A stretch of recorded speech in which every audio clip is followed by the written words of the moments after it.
Hello বন্ধুরা, সেদিন ছিল আমার দাদার মেয়ে মানে আমার ভাস্তির অন্নপ্রাশন। এই দেখো কি সুন্দর টুকটুক করে খেয়ে নিচ্ছে। তারপরে আমরাও চলে এলাম খেতে। এই যে প্রথমে দিয়ে দিল স্যালাড, তারপরে চলে এলো ঝুরি আলু ভাজা, তারপরে ভাত, তারপরে ছিল মুগ ডাল, তারপরে ছিল পনিরের তরকারি। এটা দিয়ে আমার দারুণ লেগেছিল খেতে।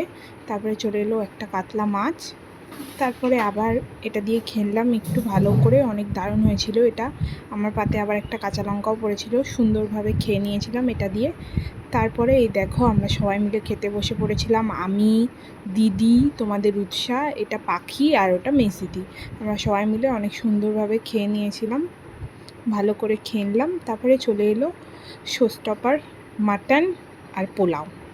দারুণ হয়েছিল মাটনটা খেতে, আমার এখনও মানে মনে থাকবে, দারুণ হয়েছিল, খুবই সুন্দর, এতটা সফট হয়েছিল।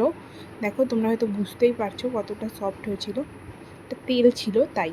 তারপরে চলে এলো আমের চাটনি, তারপরে রসগোল্লা, একটা সন্দেশ আর আইসক্রিম। ভিডিওটা কেমন লাগলো অবশ্যই জানিও, আর ভালো লাগলে লাইক কমেন্ট শেয়ার। টাটা, দেখা হচ্ছে নেক্সট ভিডিওতে। Thank you.